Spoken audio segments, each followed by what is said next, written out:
Bonjour à tous, c'est Nicolas Martignol, co-créateur et organisateur de Devox France. Bienvenue dans cet épisode où je vais vous raconter comment tout ne s'est pas passé comme prévu.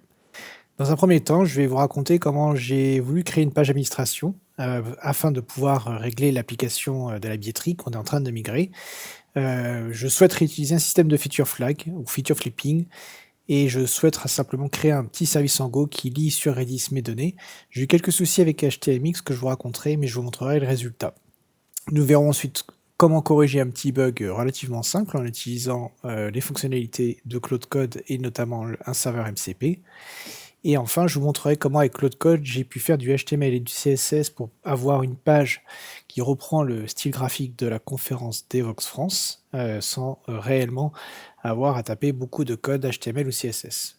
Nous verrons donc tout ceci dans cette vidéo. Je vous souhaite un bon visionnage.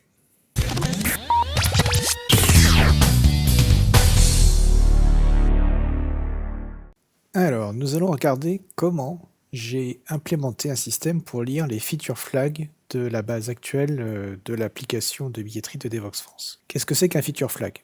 C'est une valeur qui est stockée en mémoire, et en l'occurrence sur mon serveur Redis, qui permet de configurer le comportement de l'application. Typiquement, le 6 novembre 2025 à 9 h, lorsque je déciderai d'ouvrir la billetterie, il suffira que je passe un booléen de false à true et vous pourrez alors acheter des places sur le site de Devox France. Pour faire ceci, donc j'ai demandé à Claude Code de suivre un prompt que je vous montre tout simplement, dans lequel je lui demande d'implémenter, donc là vous le voyez en plus grand sur votre écran, dans lequel je lui demande d'implémenter un système de feature flag. Je lui décris la structure de données sur Redis, je lui explique quelle est mon intention, je lui demande qu'il supporte l'ensemble des clés de configuration, et surtout je lui demande d'implémenter une partie graphique avec HTMX pour faire ça. J'ai déjà fait tourner ce prompt-là, donc je ne vais pas vous montrer le fonctionnement, ça prend 7-8 minutes environ. Visuellement, à quoi ça ressemble? Ça ressemble à cet écran-là. Donc on a l'écran d'administration et on a maintenant une liste des différents feature flags qui sont présents dans l'application.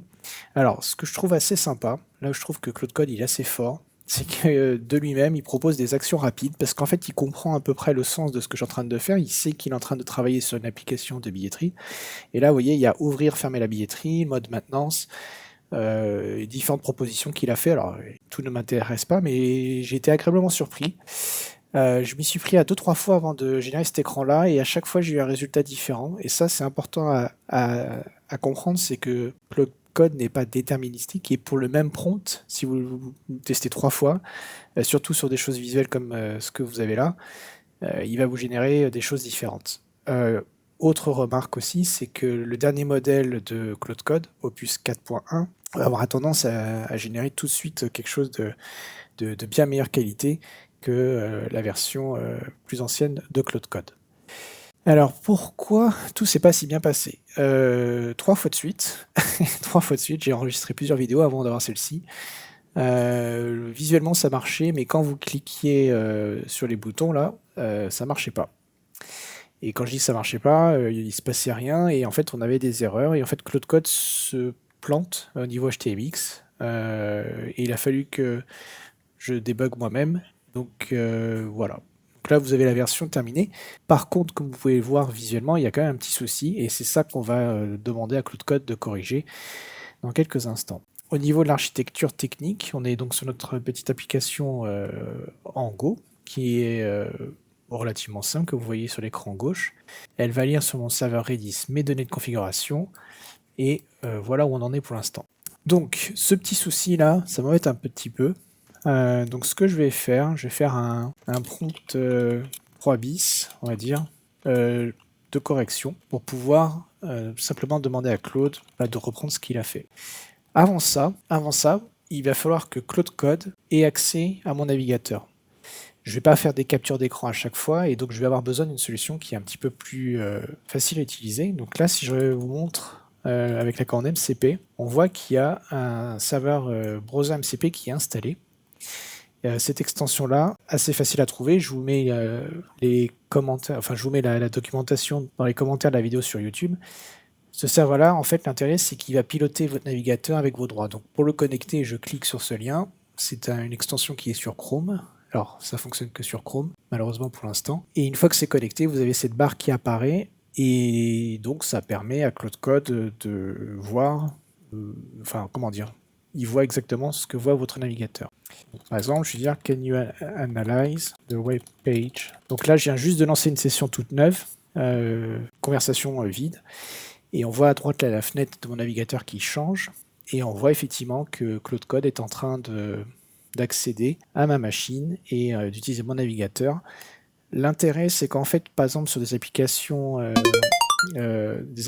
vous avez besoin d'être authentifié, Claude Code pas vos logins et vos mots de passe, hein, c'est pas ça que je veux dire, mais comme vous avez vos sessions avec les cookies, tout le système peut réellement fonctionner même avec des parties authentifiées.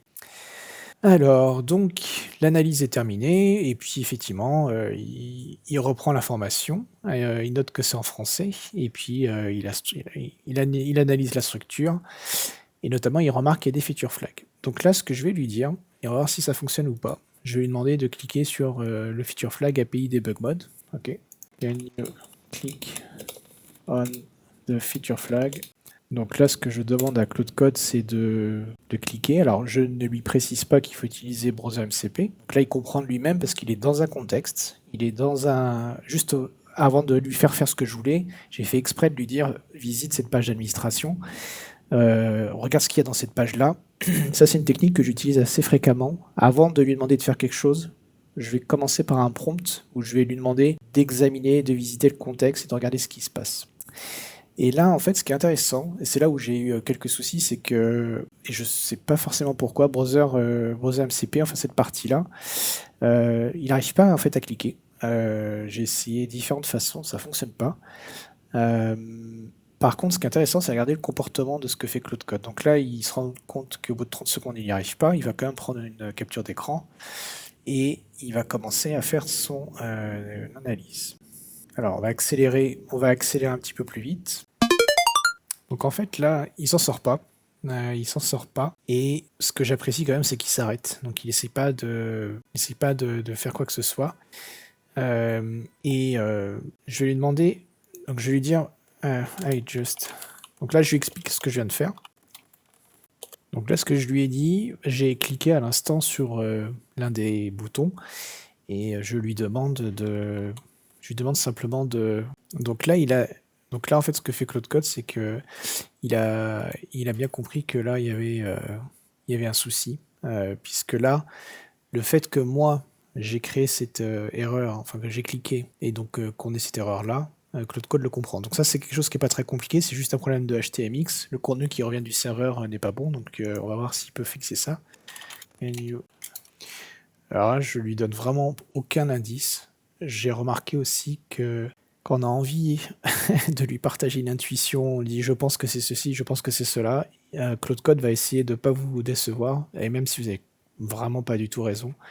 Et il va essayer de faire tout pour confirmer votre idée. Alors, si vous êtes vraiment sûr de vous, bah, c'est très bien et faites-le et expliquez à Claude Code ce qui ne va pas. Mais si vous n'êtes pas certain, laissez-le faire et contrôlez-le. C'est ce que j'ai fait ici. Donc là, il comprend qu'il y a une histoire de rendu de template une fois qu'on a cliqué qui n'est pas bon. Et en fait, il a tout à fait raison. Je voudrais voir si il arrive à analyser son code et à s'en sortir sans que je sois obligé d'intervenir. Alors, qu'est-ce qu'il nous propose comme modification? Admin toggle switch. Ouais. Pourquoi tu vas faire ça? Je pense qu'il y a quelque chose qui m'échappe. Alors, pourquoi? Alors, donc il me dit qu'il y a deux toggle switch dans le template. Alors ça, je pense que c'est moi qui ai fait des tests et qui ai oublié d'effacer du code. Donc c'est un peu de ma faute. Et a priori, il a compris qu'il y avait une erreur. Et donc, donc en fait, c'est de ma faute. C'est à force de faire des tests. Et donc là, alors c'est pas encore fixé. Hein. Là, il va falloir qu'on recompile et il va falloir qu'on relance la génération du template. Alors pardon, c'est ce qu'il fait. Excusez-moi. Il navigue. Et a priori, il a l'air d'être content. Alors, on va juste rafraîchir la page. Notre serveur Go avec la commande R, ce qui nous évitera de devoir le arrêter et recompiler. Et on aura le rechargement à chaud. Voilà. Donc là, ça fonctionne correctement et c'était pas trop compliqué à corriger. Et l'origine, c'est de ma faute. C'est que j'ai une vieille fonction de toggle switch Donc là, je vais demander à Claude Code, can you please... Alors, je vous dirai ça après. Can you delete? Donc, quand j'écris des prompts avec Claude Code, mes collègues me faisaient remarquer que j'étais quelqu'un de très correct parce que je fais can you please do something? Please read carefully. Enfin, je parle très bien à Claude Code, ce qui sert à rien. Ça rajoute des mots dans le contexte et ça ne sert strictement à rien. Mais c'est bon, voilà, on est comme ça. Et vous avez peut-être aussi noté que je fais tous mes prompts en anglais. C'est une question d'habitude. Et j'ai du mal à imaginer comment les écrire en français. Mais il m'est arrivé de tester un petit peu en écrivant en français et c'est marrant, on s'en sort pas mal. Mais on a quand même un mélange entre le français et l'anglais parfois qui est qui est un peu embêtant. Donc on va laisser Claude Code faire son ménage et on va voir ce que ça donne. Alors, donc là, Claude Code a terminé. Il nous présente le résultat. Ah oui, alors, quand vous redimensionnez la fenêtre, malheureusement, il y a un petit bug qui est un peu agaçant. Et donc, il a retiré tout ce qu'il fallait et il n'a rien fait d'autre. Mais donc, si on rafraîchit, hop, et si on reteste nous-mêmes, ça fonctionne parfaitement. Super, super. Donc, maintenant qu'on a fait ça, on va faire quelque chose d'assez sympathique. On va prendre le site de Devoxx France. Donc là, vous verrez, on a commencé à changer un petit peu le thème graphique. Le thème 2026, c'est Happy IA. Si vous voulez voir ce que c'est que Devoxx France et si vous vous demandez ce que c'est que Devoxx France, c'est une vidéo là, de l'année dernière où on voit le montage de la partie salon et vous verrez les visuels de l'an passé. Donc l'année dernière, c'était Retour aux sources avec ce thème jungle qui a vraiment beaucoup plu aux personnes. Si vous voulez voir un peu à quoi ça ressemble, allez sur YouTube, vous tapez Devoxx France et vous verrez les vidéos de l'année dernière. Pour revenir à notre projet, moi ce que j'aimerais, c'est que je demande à Claude Code d'analyser le site devoxx.fr et de changer ou de peindre, j'ai envie de vous dire, la homepage. Alors, je vais vous montrer le résultat final et après on va essayer de le refaire, mais on va faire ça un petit peu différemment. Donc, on va regarder comment est le site actuellement. Donc là, je suis sur ma machine et là, vous voyez le résultat. Donc ça, c'est quelque chose que j'ai fait hier soir et on voit que la billetterie est ouverte. Mais si je vais si je dis que le site de Devoxx France est fermé, donc conférence is open, je le passe à false. On va regarder ce qui se passe là. Vous voyez, il y a un panneau qui change en disant que la billetterie est fermée. Et elle l'ouvrira réellement le jeudi 6 novembre. Donc je refais encore la démo. Formidable. Je reviens ici. Je rafraîchis. Vous avez compris le principe. Donc ça, je l'ai fait en 5 minutes hier soir. Et ce que je voudrais faire, c'est de le régénérer. Et on va laisser cet onglet-là. Et on verra si le résultat est similaire ou pas. Et je vais vous montrer aussi le prompt que j'ai utilisé pour faire ça. Donc c'est parti. Donc première étape, ce que je fais là, c'est que je nettoie pour revenir sur l'ancienne version du site. Donc je vais d'abord retirer tout ce que j'ai fait hier et je vous reprends à ce moment-là, dans quelques minutes. Alors, on se retrouve quelques minutes plus tard. Qu'est-ce que j'ai fait? J'ai conservé les templates Temple que j'ai générés hier soir et j'ai simplement vidé tout ce qu'il y avait à l'intérieur. Donc voilà à quoi ressemble le site actuellement. Donc vous voyez, il n'y a plus rien. On a toujours notre partie d'administration qui est là et qui marche. Celle-ci, elle est isolée, elle est indépendante. La page principale a complètement disparu. Donc maintenant, ce qu'on va faire, c'est qu'on va utiliser un prompt et browser MCP pour aller chercher simplement ce qu'il nous faut. Donc je prépare le prompt et je vous présente. Alors, le prompt. Donc vous le voyez en plein écran sur la vidéo.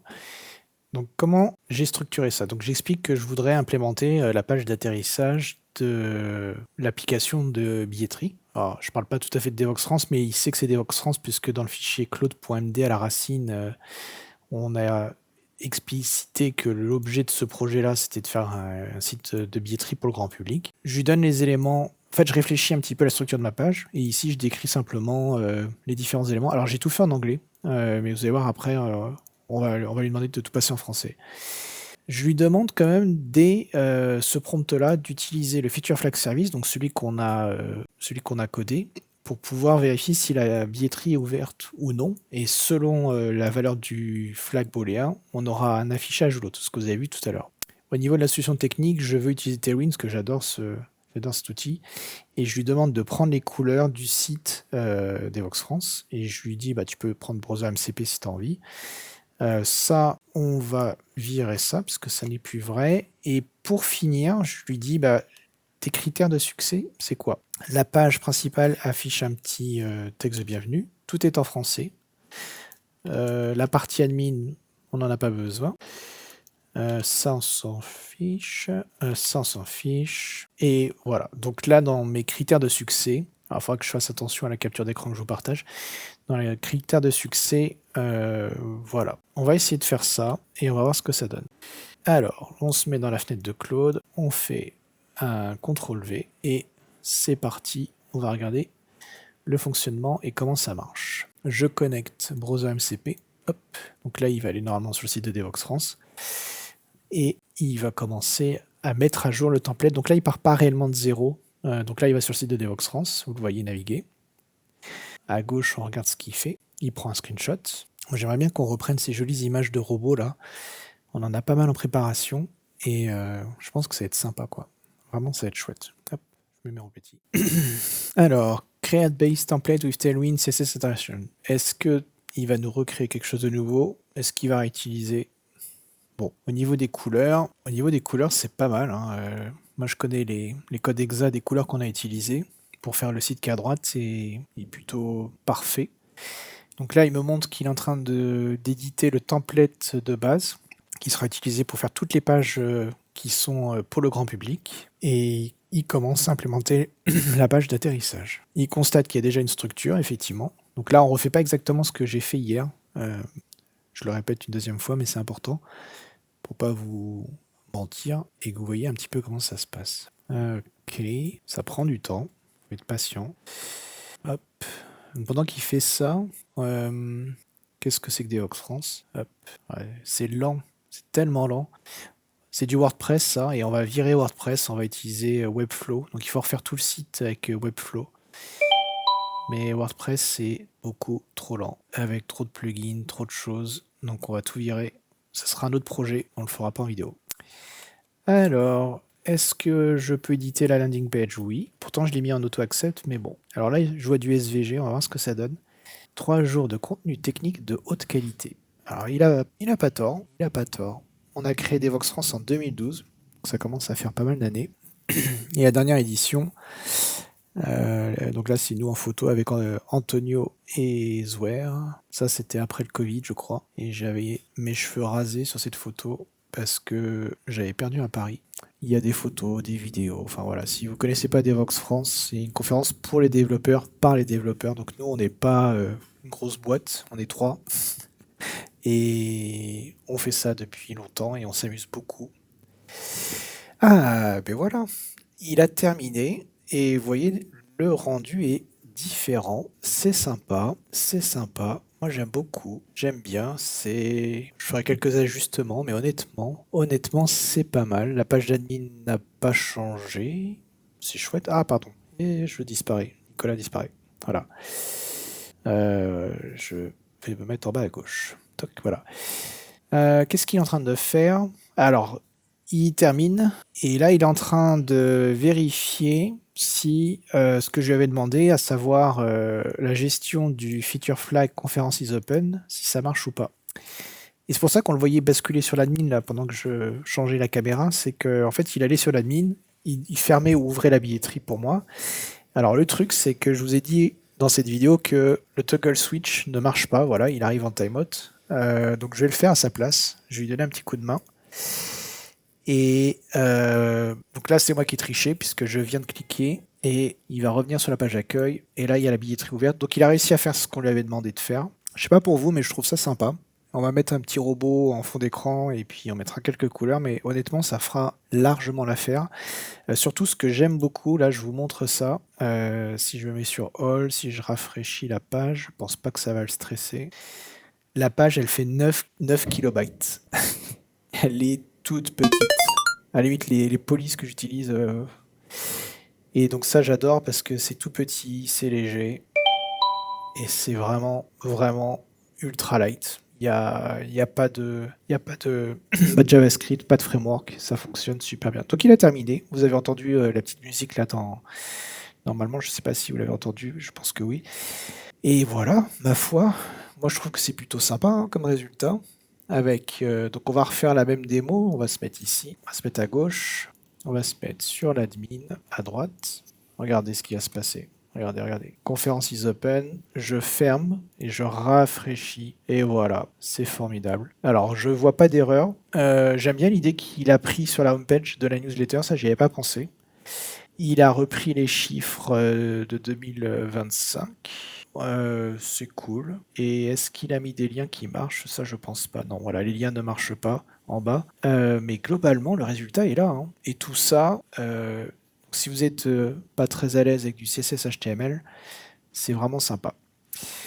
Voilà. Et ben écoutez, c'est une bonne petite session. On va ensuite se pencher sur des problèmes un peu plus compliqués, mais on a un site web, on a une partie d'administration, on a accès à Redis, on a un template qui en plus est responsive, donc ça marchera sur téléphone mobile et sur navigateur web.